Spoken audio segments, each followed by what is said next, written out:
Welcome to In Their Own Words. I'm Barry Kibrick. On this episode, we're going to meet board member Nury Martinez, who represents District 6 in the Northeast San Fernando Valley. Ms. Martinez ran for the LAUSD board to give more children in LA the opportunity to stay in school, graduate, and succeed in life.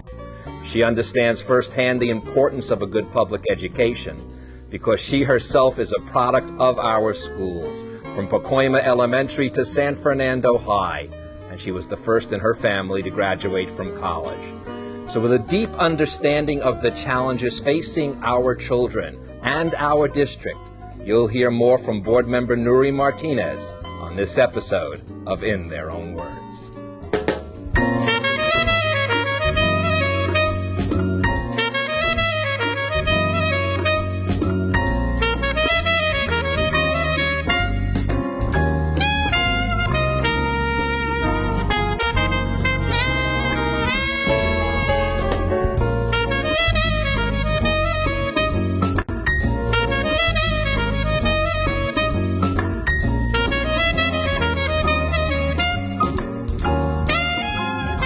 Martinez, I really had the privilege of doing some research. You happen to have a beautiful website, so I was able to look into what you're about.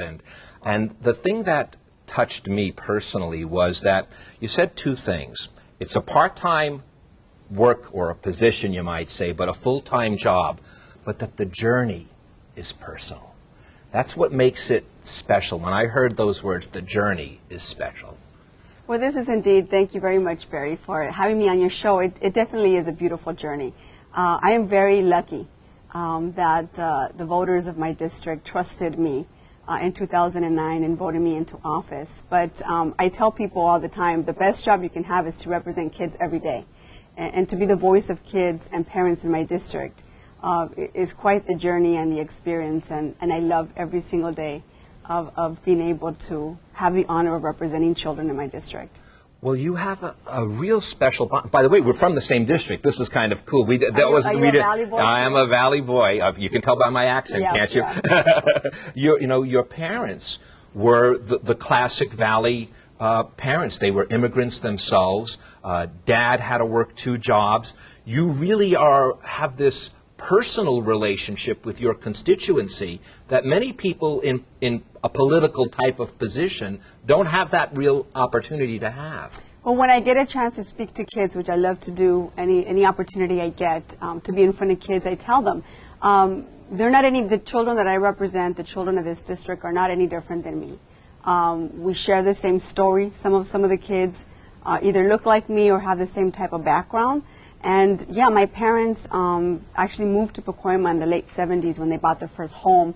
I tell kids the story that my mom was a seamstress and later got a industry job across the street from where I grew up in Pacoima because it's where they paid union benefits, and it was the first time my mom was able to provide insurance for us, for my sister and myself. But my father was a dishwasher for 30 years. And never drove in his life, and would get up. Lived in LA and never drove. Still doesn't. Oh my! Still doesn't. My father does not drive, but I remember he would wake up at 4 o'clock in the morning and take the bus from Pacoima to Sherman Oaks, and he'd work 6 days out of the week, and the only day he was off was Sunday. So I remember my father waking up, at the crack of dawn and had to walk to the bus station, take the bus every day, get home by 7 o'clock. And so we got to spend very little time, but the time that we did get to spend with my dad, it was talking about education. And it was talking about him wanting something different for my sister and myself. And so at a very early age, and I share this with parents when I get a chance to talk to them, we don't have to come from money, but we need to understand the value of education, especially in this country. If you are able to create an environment at home for your child, whether it be, reading with them for an hour or 2 every day and creating that learning environment at home. And you don't have to speak the language, because my parents to this day don't speak very much English. But they were able to create that environment for my sister and I, where we fell in love with school, and we had respect for school and for the institution, and we fell in love with our teachers because they cared about who we were, as siblings going to the same school. And so my mom was my biggest advocate in terms of making sure that I got the proper classes, what I needed to be able to succeed in school. But if it wasn't for their values at home and creating that foundation, it would have been very difficult. And you know, those values, even though Dad may not have been there, just the value of seeing him get up at 4 o'clock in the morning to get that bus, that instills something deeper than a parent who might even physically be there. Right. I'm very lucky. I mean, my parents struggled, like a lot of our parents do, with you know, a lot of the kids in our school district. A lot of their parents have to work 2 or 3 jobs just to be able to make ends meet. I think it's more difficult to be a child now than when I was growing up. There's a lot more pressure. Certainly the economy is taking a turn for the worse. So our parents have got to do more just to be able to make ends meet. The good paying jobs are not here anymore. So it makes it even more strenuous on families to be able to just make it through the day. So the more reason why we need to empower parents to understand how the system, LAUSD, works and how it can work for them. And how do parents become advocates for their children in the schools that they go to. That's such an important tool for our parents to understand how it is that we work as a system. Well, one of the things that I read about you is that you want to really make the school almost bigger than the school itself. You want it to almost be like a community center. And I'm not using your exact words in that regard, but a place for the parents to feel comfortable, to come, to feel that same comfort that you felt when you were in school, because it's when they can make that relationship with that school and with those teachers, that's when those same values that your parents pass down to you, they'll be able to pass down to them. So the school really becomes more than just a center of learning. It becomes a center for the community. Right, and so we call it community schools, and we have a community schools initiative in the Northeast San Fernando Valley at San Fernando High School, at Arleta High School, and now Valley Region number 5, which is a brand new school we just opened this year. But our kids come with a lot of complex issues to our schools. And so what we need to do is we need to make that school the center, the focus of that community. If the community can wrap its arms around these schools and support them in a way, not necessarily financially, but support them with resources, get parents engaged in their children's education, get teachers energized and support them, children would have and feel that someone cares for them. That personalization that we talk about all the time needs to be something that our schools should be empowered to do so. You know, I talk about how I fell in love with learning in school and so on. You know, when I went through school, I was very fortunate that I had teachers that really knew who I was, knew me by name, knew the type of learner that I was. I was a visual learner, so I needed to see things written out for me. And I was very fortunate that I always had teachers who just knew my needs and how to teach me in terms of what kind of learner I was. And I had a mother at home who was an advocate in making sure that I got the necessary tools at school to be successful. So that combination was successful. We need to do more of that and empowering our schools to be the center of communities and getting more of us more engaged, even if we don't have children in school. We benefit as a community to have a successful and thriving school in the community that we live in. As a homeowner, as a business owner in the community, it benefits all of us to have high-achieving schools in our communities so that parents don't have to drive far away to send their kids to school, that they would feel comfortable and empowered to send their schools to their neighborhood school, which is how I grew up, going to my neighborhood school, and that's what we want more of our parents to be able to do. But we have to give them a reason to want to send their kids to our schools. And some of that you really say is we do have to change our methods a little bit. The society is different now. We grew up in a more of the manufacturing factory style society, and education was geared that way. You're very keen on knowing we have to teach children differently and have a sort of a different matrix almost for how learning is going to take place now. That's right. I mean, I'm very keen on, and I'm not a teacher. I'm a mom.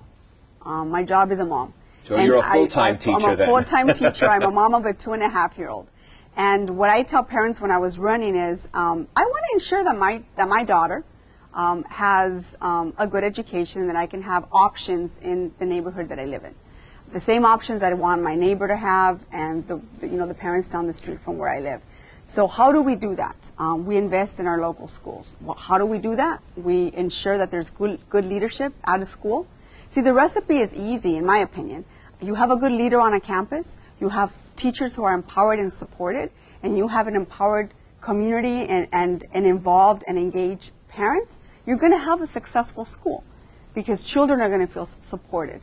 And so if we do that as a community, and I tell my teacher friends, which I have a lot of, and I tell them all the time, I mean, it's got to be one of the most difficult professions. Our teachers aren't valued enough in this society, in this country, in my opinion. But they are leading the way in my district like I've never seen it done before. Some of my teachers are coming up with incredible visions for their schools, how to own their profession, how to best support each other, and how to give that school something different so that these children will have a fighting chance. And that's what makes, doing things differently in LAUSD, quite exciting for me in the past 2 years that I've served as a board member. Well, my son is a product also of the LAUSD, and he's a teacher. What school? He was at Sherman Oaks CES, oh, okay. and Great school. it was a great school and it was a wonderful experience. But you said something that in your website you emphasized this, and even when you were running, you did want to cut the red tape and create those external partnerships that really help build that school community. You've been now there 2 years. I've been able to chisel away a little bit at it? It's difficult. It is, isn't it? It's difficult. We are a big organization, but I feel very strongly that we've had Superintendent Cortinez and now Superintendent John Dacey that really understand and want to empower local schools to be able to make the change that they want to see in themselves, and I really believe that that's happening. The community school concept and initiative is doing that in terms of empowering schools to partner with external partners and add added resources to the school. There's other types of reforms that we're also very proud of. The pilot school model, which is an LAUSD in-district reform model that was adopted many, many years ago, but had never been, none of these schools had ever opened in the Valley, definitely not in my district. We have 4 pilot schools in my district, all teacher-led reforms that are allowing the personalization, instructional personalization, so that kids can have options of what kind of school do you want to go to. We have 4 pilot schools. One focuses on media arts. The other one focuses on performing arts. I have a STEM school, which that mainly focuses on math and science. And then there is a social justice humanitas school. And these are just options for children who want to learn something different, something that interests them. As if it's the visual and performing arts, then they should be able to have that option in that community for them to go to that type of school. And again, these 4 schools were all teacher-led. They were all part of the public school choice resolution that we adopted 2 years ago. These are all schools that just opened within the last year and a half. And it's just another option for the community in the Northeast Valley to feel that we're trying to do something different in our district and offer different options for our kids. But even within those options, according to your own words, art, I want to talk about the art. You really feel that performance art, regular art, music, all of the arts are an integral part of education, especially nowadays. We keep hearing we must focus on math and science. Mm-hmm. But the truth is that if you don't balance that out with some of the things that would make school attractive to the students, such as the different arts, we're really cheating ourselves by cutting that first. And you really fought hard to keep the budgets as much as we can in today's economy, at least for the arts, as high as you can, not only in the art-specific schools, but in the general population as well. Oh, I'm a huge supporter of the arts in the district. And in fact, we have one of the best arts education branch in the country. We have some amazing art teachers in our district. It's unfortunate that the arts are probably one of the first things that get cut in any budget, but we've been very lucky that we've had a superintendent that supports the arts.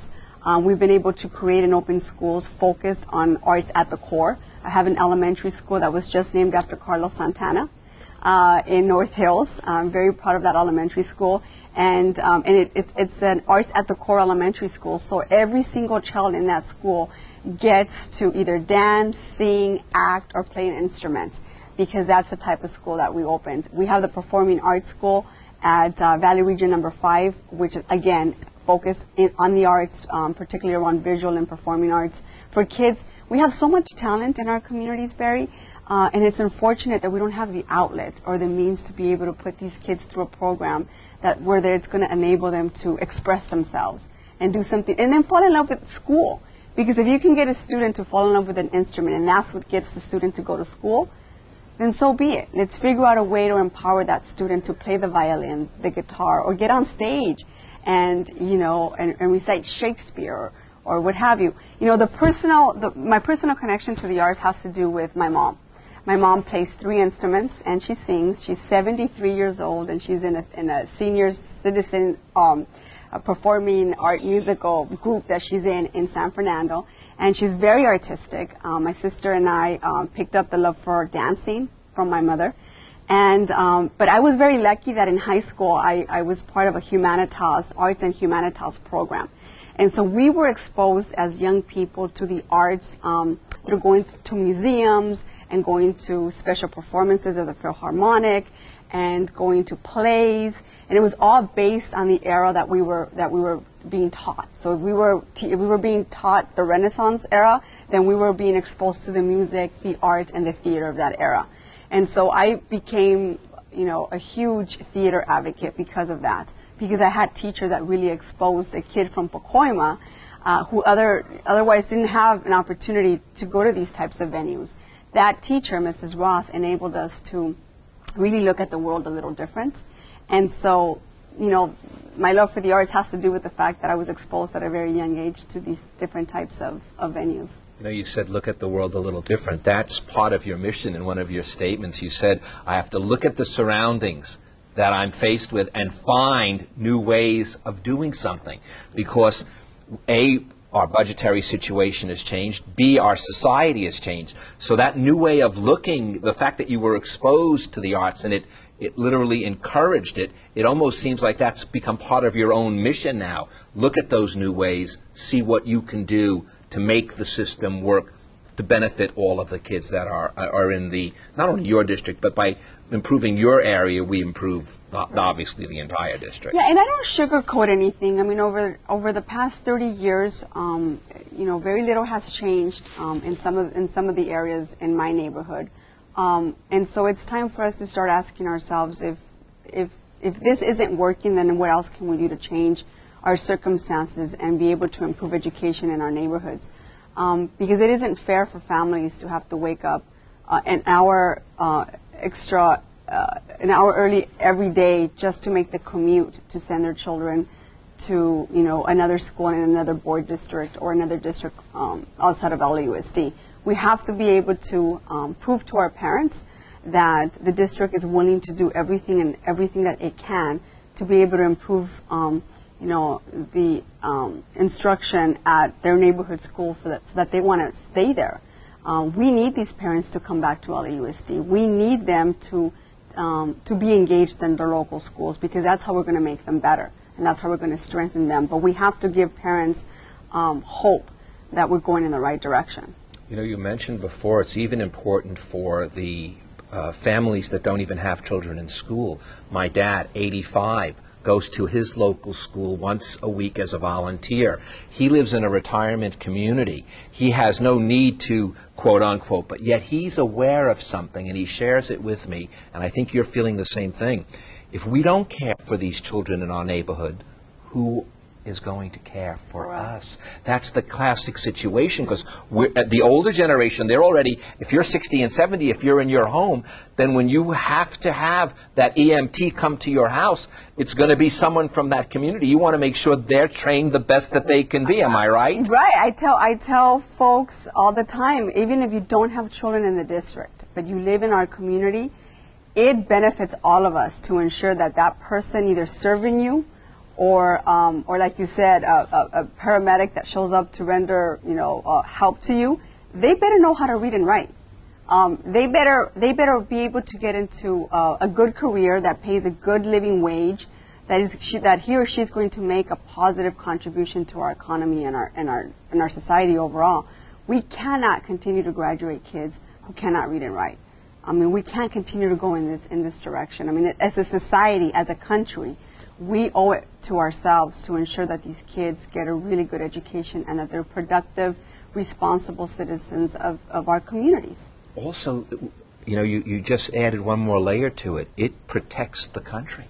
Mm-hmm. Because if we have an uneducated populace, that's when trouble can arise. If you look at all the areas where there is, quote, trouble in the communities, it's because of an uneducated populace. That's why it's so important. It's important for the health of our local society, our city, our county, our state, even on a federal, national level.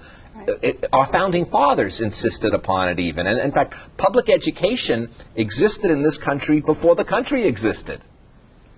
No, you're absolutely right. We're definitely in a crisis. I think that more people need to be involved and ask more of our state, local elected officials to ensure that education continues to, that we continue to protect every single dollar because the district cannot cut any further. I mean, the budgetary constraints that we have, the amount of cuts that we have made to this district are devastating. And every single one of our employees, every single one of our teachers have felt the pain. And it all goes down and it impacts the classroom, it impacts our kids. And so we need to do a better job of making education a real priority in this country. But you said it is a complex issue. It is. and it's this chipping away. I'll use your words. That's what the name of the show is. It's a complex issue, but if you concentrate in a specific geographical area, you can chip away at it. That seems, again, part of the plan, part of the mission. Chip away at least in your community with your involvement so that we can bring those riches back into the system. Right. And you do that, too, also by strengthening the feeder patterns. I think that more and more, the more time we dive into some of the issues or some of the problems at some of our schools, it really starts with early education and ensuring that we have the right programs for parents and young kids as early as preschool and early ed to ensure that those foundation blocks are there for those kids so that parents understand that the 3-year-old and a 4-year-old is ready to go into kindergarten, that a kindergarten understands what it takes to be a first grader, to ensure that by the time they're in the 3rd grade, they're reading at proficient level. Because if they don't, what ends up happening to that student is they get further and further behind. And reading and literacy is such an issue for us. So how do we then create those foundations at a very early age and educate those parents, right? And help them understand that it's never too early to read to your child. And I get back to what I said earlier. If more parents spend more time turning off the television, I know, there's DVRs for God's sakes now. There's ways to tape these shows if you really need to watch that show. But turn it off at 6 o'clock. Make sure that there is a learning environment at home, whether you're reading with your child or you're ensuring that you stay on top of doing their homework with them. Even if you don't speak the language, your child will understand that you value education, and they should too. And so that child will be so much more prepared to go to school the next day, and that we would spend that time with them. And I just tell you from personal experience, my 2.5-year-old understands a book. She understands that it's bedtime, it's time to read. She can point to colors and numbers and so on. And it's not because she's smarter than your average 2-year-old. I mean, we all think our kids are, but it's honestly because we have spent the time with them. And that is such a valuable thing parents can do at home with their kids, is just turn off that television and spend that quality 1-2 hour time with them. Your child will thank you. And the teacher will thank you. And teachers say to me all the time, if parents really understood what it takes to create that environment at home, those kids would come to school so much more prepared. And then it makes it easier on the teacher to then be able to do what they need to do. You know, also as I'm listening to you just now, it's come to me that not only are the children getting the benefit of the parents' wisdom and coming to school prepared, there seems that just by that particular action, the parent-child relationship even transforms. It becomes a stronger bond. It becomes one that goes deeper than, you know, just come home and do your homework. You know, it becomes a bond that literally lasts a lifetime. Right. And I think we need to do more of that. I think we live such busy lives. You know, I have 2 jobs. I'm a mom, I'm a wife, and so for all of us, for all the working parents out there, it's difficult. It's difficult to come home and still sort of try to make that time and have dinner ready and have a regular meal where everybody sits down and talks about their day. It just gets harder. I mean, I remember doing that with my parents. Even though my father got home at 7 o'clock in the evening, he made the time to have that 30-minute conversation about how my day was. And it's just getting so much harder for parents and families to be able to have that quality time. But we can do it. We can definitely do it if we find a way to sort of work around all of our busy schedules. And sometimes mom and dad are not always on the same work schedule. Sometimes one's working night shift and the other one's working day shift. But we have to figure out a way, even if it's on the weekends. And it doesn't come up, it has nothing to do with money. It has to do with finding the time to be able to spend that quality family time with your children, because it's what's missing sometimes in the puzzle about how then do we empower children to, how do we expect kids to have high expectations of themselves if we don't put those expectations on them. And we need to do a little bit more of expecting a little bit more from our kids, rewarding them and loving them, but just expecting that, you know, I was expected to go to a college. There was no question about it. How we were going to pay for it was a different conversation. But the fact that I always had an expectation, there was always an expectation that my sister and I were going to go to college. There was never any doubt in our minds that that's what we had to do. And I thank my parents for that. You know, I thank my parents, and God bless their hearts for believing in us and being part of our lives and being so involved in what we were doing in school. You know, I hear our music playing. I'm going to end with your words. Despite the daunting challenges that the LAUSD is confronting, we have entered a new era of boundless opportunity to imagine and implement innovative education strategies to help our students. Thank you so much. Thank you, Barry. It was a pleasure. My pleasure.